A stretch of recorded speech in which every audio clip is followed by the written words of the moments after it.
Hey guys, and welcome to episode number 33 of Limitless Studios TV. First things first, I want to tell you to go back and check out the daily tips from this week. We got a couple reviews and some software stuff, so be sure to check that out. Also, and make sure to go to our forum. Just go to limitless-studios.com, click on the forum. People have been pretty active lately, so go and check that out. And this week, we're going to be talking and going through the entire process of guitar reamping. So I guess we'll go ahead and go into that. Yep. So why would you want to do reamping, and what is reamping? Well, reamping is basically what the name implies, re-amplifying a signal coming from your computer. You can do it with guitar. Some people do it with snare and kick drums. Never tried that, so I don't exactly know how it sounds, but it's gotten good feedback. But why would you want to do reamping? Well, one reason is, say, if you're like any other guitarist, and come a couple months after you're done recording your album or your song, you don't like your guitar tone anymore, you want to go back and redo it. Well, normally if you didn't record any DI tracks to reamp, you'd have to re-record the guitar all over again with a different tone, and that wastes time. So if you want, you can take the DI track and run it back through and you reamp a totally different tone. You don't have to get your guitarist back and re-record or anything like that. Another reason is if you're like me, you can only record at high volume certain times of the day. So you'd reamp you'd record all your songs, and then reamp them at that certain time of the day. It only takes like probably an hour or so to record like 3 songs. And another reason is if you don't have a nice amp, you could actually record your DI tracks, then take those DI tracks to a professional studio and they have nice amps, of course, so you could run those DI tracks back through their amplifiers and get a nice tone. And lastly, another reason is you could send your DI tracks to other people via email or post it on the forums, and people can reamp your tracks or your songs through their amps that they have available from them. Or even if you wanted to hear a different amp, like say you have like a crank or something and you want to hear what it sounds like through a Mesa, you can try that out, and if you like the amp, how it sounds, you can go and buy one. So that's just a few reasons why you'd want to reamp, or for reasons that you could reamp. Some things you'll need for reamping is, of course, a reamp box. One I have here is a Radial Engineering Pro RMP. This is one of the cheaper ones. This was I think $100. I'll put the link in the sidebar over there.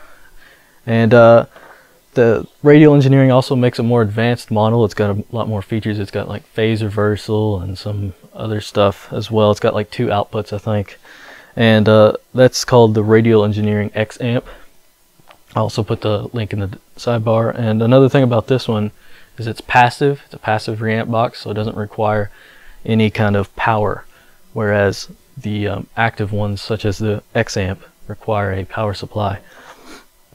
There's another one that's really good. It's a Little Labs Red Eye, and this one is very cool because it has a built-in DI, and that's another thing you'll need for reamping. So you can record your DI through this thing into the computer, and then you can also run it back through this device and run it into your amp. And this is the Radial, or the Red Eye is also a passive reamp box as well, so it doesn't need any power. You'll need a DI box. You can record your DI tracks just through a regular mixer instrument input, or you can record it just straight through your interface if you'd like. Or you can actually go out and buy a DI box. What I'm going to use today is a Pod XT, and really the only reason I'm using the Pod XT is because it has 2 outputs, so that I can record guitar. I can hear my guitar track going through the amp, and I can also record the clean track at the same time. So that's just a few things you'll need, and of course you'll need your cables. You'll need a normal guitar cable, and for my interface, it's a RCA based interface, so you need a RCA male to an XLR male, because the input on the reamp devices are XLR balanced cables. If you're just going out your regular interface with a 1/4 inch output, you get a 1/4 inch to a XLR connection. And let's see, you can pretty much reamp everything for guitar. You can record distorted guitars, or you can reamp distorted guitars, clean guitars, solos, pick scrapes, slides. You can do tapped guitar solos. You can even do sweep pick solos and volume knob, like if you're rolling back the volume knob for a light distortion, or if you're fading in and out, you can do that as well. And of course, it also works with pinch harmonics and natural harmonics. So pretty much everything that you'd want to do guitar-wise, that can be reamped. One thing that can't is controlled feedback. So it's not very popular nowadays, but it used to be very, very popular, and you cannot do that with reamping. Okay, so that's pretty much why, and things it can be, what you'll need. I guess you could go over why you couldn't, why you couldn't go straight from the interface, just take a RCA to 1/4 inch straight out of your interface into the amp. Why do you have to go through the reamp box? Technically you can go out from your interface and straight into the guitar amp, but you can cause damage to your amp, especially if you have a high-end tube amp like mine. You definitely don't want to cause any damage, because it gets very expensive, and you could possibly blow tubes and transformers. Because you're essentially pushing double volume when you do that. Don't want to do that. No. So I guess now we're gonna go and record some kind of DI track and actually go through the process of reamping. Alright, so here I have the Pod XT Live. It's a guitar amp modeler, and I'm going to go ahead and show you how to connect the pod to your amp and to your mixer for recording a DI track. So the first thing I do is I'm going to go from my guitar, and I'm then going to go into the Boss NS2, which I talked about in the last video. So let's go ahead and plug this in here. Set this down here. So this cable, the other end of this cable, goes to your guitar. And then I'm going to come out of that Boss noise suppressor. I'm going to use this patch cable because I don't have any other cables. I'm going to go out there and into the pod. And on the back of the pod here, get a better position here. There we go. And on the back of the pod, you have your input. Plug it in. And then you also have a pad switch. You'd use the normal selection for the passive guitars or passive pickup guitars, and use the pad for active guitars such as EMGs or Seymour Duncan Blackouts, something like that. Alright, so now we have the noise suppressor connected, going into the pod. And I'm going to go ahead and plug in one of my output cables. This output cable is going to go to the amp. So I'm going to go ahead and plug this one into the right output of the pod. Can't see that, but there's the right output right here. Plug that in, and we'll go ahead and plug this into the amp.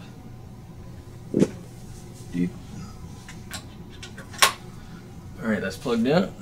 And now we're going to take one last cable here and go out the left output of the pod. We're going to then plug that into a channel on the mixer, or you could plug this into a channel on your interface, whatever you'd like. Well, let's see, which one is it? Guitar DI. Alright, and now you'd adjust your preamp volume to around -3 dBs for the peaks. And now in the next clip here, I'm going to show you how to record the actual DI track for reamping later on.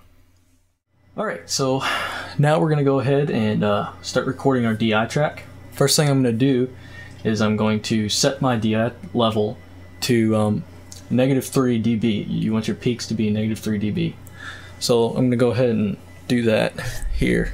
what I'm going to do is I'm just going to play some pretty hard stuff about what you would normally play, and I'm just going to adjust my preamp level on the mixer here to get a -3 dB peak inside of software here. So we're going to go ahead and do that real quick.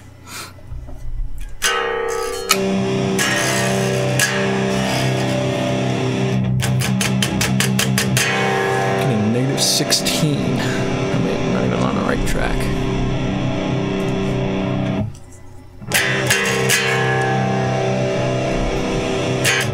Ooh, that's way too hot.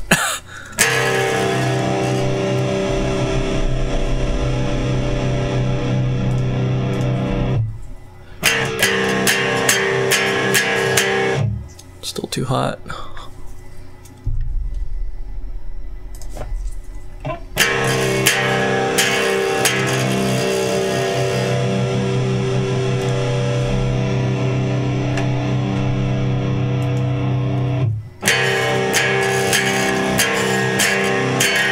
Alright, that's pretty good. It's about around -3. It could be more or less, depends. Alright, so I guess we're going to go ahead and record some DIs. Alright, so let's go ahead and do that.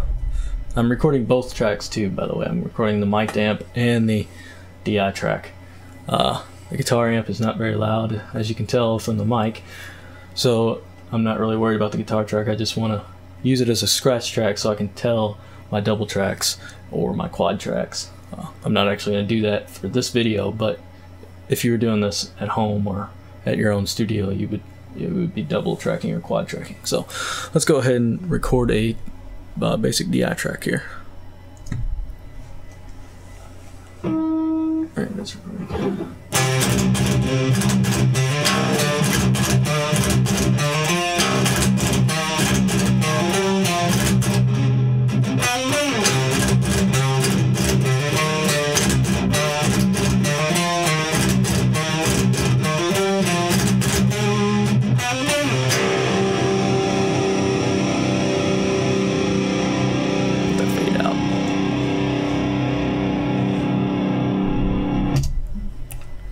Alright, so now we have our DI track here, and in this next clip here we're going to go ahead and show you how to set up your reamp box and actually reamp that track that you just recorded with your DI straight through your amp.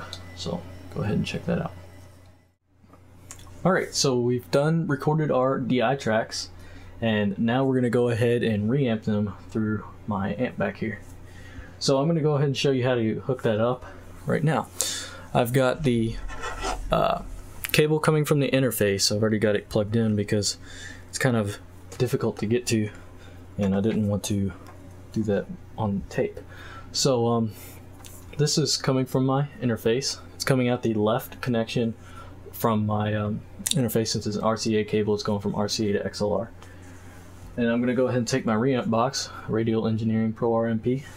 I'm going to go ahead and plug the XLR cable into the input, like so. I'm going to click the ground loop. That gets rid of some of your hum and your guitar tone with reamping. And now I'm going to go ahead and connect the Tube Screamer and the Boss NS2. So you have an output here on the box. It's 1/4 inch out, unbalanced. And you have an output level, so that determines how much level you're sending from the interface to the amp. With passive reamp boxes, you can go ahead and turn that all the way up. You might want to be a little bit more careful with an active one. So I'm going to go ahead and take my monster cable here, and I'm going to plug it into the output. I'm going to go ahead and set this on the ground. And I'm going to plug in the other end of the monster cable into my Boss NS2. Alright. Now I'm going to take a patch cable, plug that into the output of the Boss NS2 and into my Ibanez Tube Screamer TS7.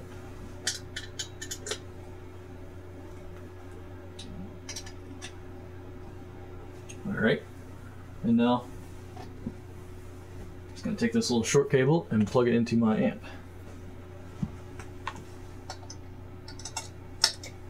From the TS7.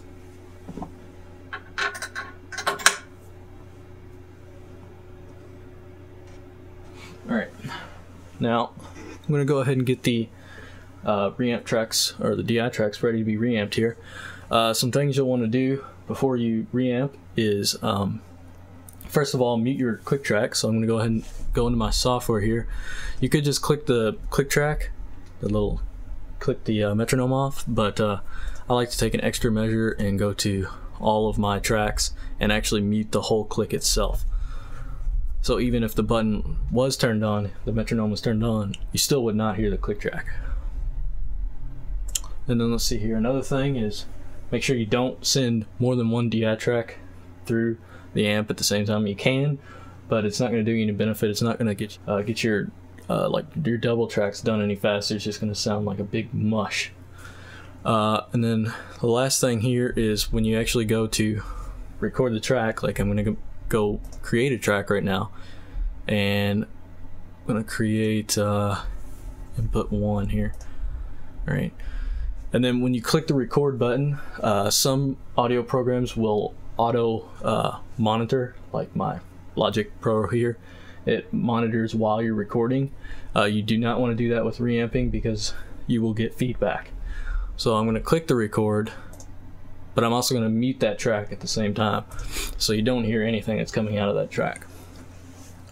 Alright, and then the last thing is, since I recorded my amp at the same time, I want to mute that track. I want to mute the amp track so I don't send an already mic'd amp track through the amp. I just want to send the DI track, the one DI. So, alright, so everything's set up here, and turn on these pedals here. And now we can go ahead and start recording. Actually, gotta turn the amp off standby first. And I'm gonna go ahead and play the amp, get some level here.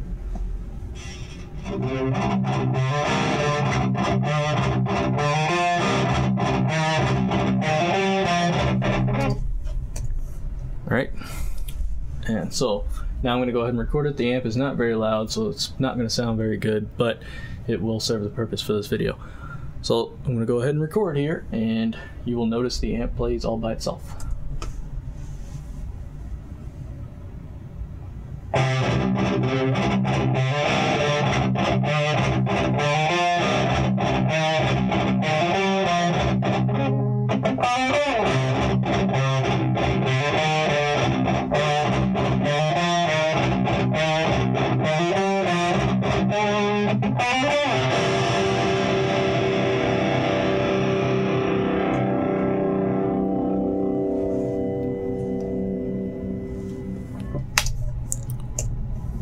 Alright, so that's pretty much it. You can pan your tracks all the way left if you want. Since I'm sending out from the interface, I probably should have, but yeah, it doesn't really matter a whole lot. So, well, and one more thing for reamping is you're probably going to need to add some more gain. Mine, the way I do it, seems to get rid of some of my gain, so I have to normally crank up the amp a little bit. But I think it has something to do with going from RCA to XLR. But yep, that's going to be pretty much it for this video, I think. So I guess we'll see you in another video. Be sure to check out our forum if you have any questions about reamping, or you just want to post your mix, have us critique it, or one of our other members. So head on over to www.limitless-studios.com to check that out.